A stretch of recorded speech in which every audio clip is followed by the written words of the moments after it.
Welcome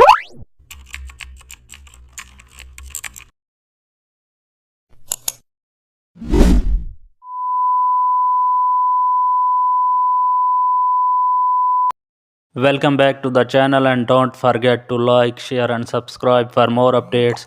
Today we are diving into an exciting tutorial how to create gradient fog effect in Photoshop, duplicate your background photo in Photoshop and add a white layer on top and lower opacity.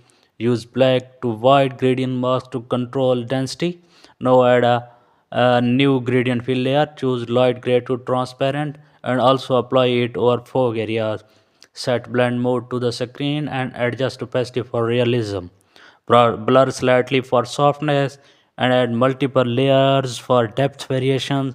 Each gradient gives layered mist look and add blue tint for cold atmosphere.